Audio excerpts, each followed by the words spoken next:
Hello and welcome back to Shakesyear. We are working on Macbeth, and today we get to hear from the man himself in Act 1, Scene 3. We get to finish up Act 1, Scene 3, as a matter of fact. So things that have happened. He was awesome in battle, and he defeated MacDonald, who was the Thane of Cawdor. He himself is the Thane of Glamis. He has been given the title of Thane of Cawdor, but he didn't know about it yet. The Thane of Ross was coming to tell him about it, and he also defeated Norway, so he's like great fighter battle dude, whatever. So he's being like honored by the king, and Ross and Angus have come to get him. Now where they went to go get him, Macbeth and Banquo ran into the three witches, who first greeted Macbeth as like all hail Thane of Glamis, and then hail Thane of Cawdor, and then all hail King Macbeth. And they also sort of prophesied that Banquo's children would be kings, even though Banquo would never be the king. And then they disappeared before the guys could get any more detail out of them, and they're like, what was that?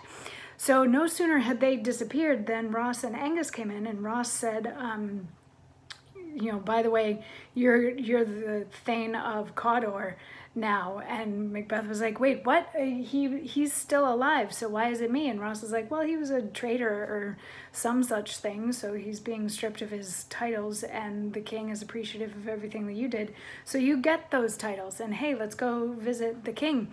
And Banquo and Macbeth like give each other kind of some wicked side-eye, and Banquo sort of takes Ross and Angus over to one side to have a little bit of a chat with them. So Macbeth gets to sort of share his inner monologue, but he's also kind of acknowledging that they're over there. But before he walks away, Banquo sort of warns Macbeth. He's like, you know, I get it. They greeted you as Glamis and Cawdor, and now you're Cawdor and Glamis, even though you weren't before. So it makes sense to want to think that everything that they said is true, but they could also be pulling like a bait and switch kind of thing on us, because you know the devil's a trickster, that one, if that's who these ladies are from. And then he goes off to talk to Ross and Angus for a minute, and Macbeth gets to say, two truths are told as happy prologues to the swelling act of the imperial theme. I thank you, gentlemen. This supernatural soliciting cannot be ill, cannot be good. If ill, why hath it given me earnest of success, commencing in a truth, I am Thane of Cawdor? If good, why do I yield to that suggestion, whose horrid image doth unfix my hair, and make my seated heart knock at my ribs against the use of nature? Present fears are less than horrible imaginings. My thought, whose murther yet is but fantastical, shakes so my single state of man, that function is smothered in surmise, and nothing is but what is not. Dun dun dun! So this leads into a little bit more like inner monologue sort of happening by himself as he starts talking some things through in his brain. Meanwhile, Banquo starts to say, like, you know, we should get going, we should go see the king, we should start to head out now. And they're also sort of looking at Macbeth, and they're like, oh, check him out. He's getting used to his new titles and all of that stuff. But what he's getting at here is there were two true statements made by the witches leading up to this huge, huge thing. So are they on my side or are they not on my side? And if they're not on my side, then why are they telling me true things, that I am now the king, or that I am now the Thane of Cawdor?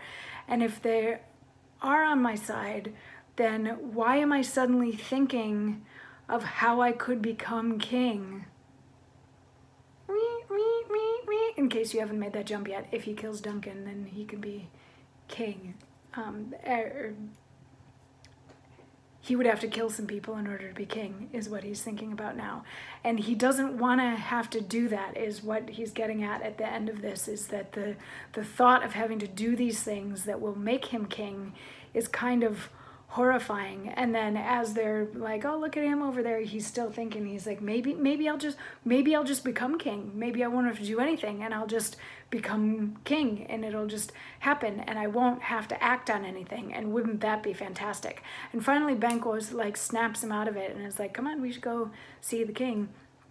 And Macbeth is like, yeah, let's go. And as they all start to leave, he kind of pulls Banquo back for a second. He's like, when we have a moment to like chat when there aren't other people around, let's unpack everything that happened today and figure out like what.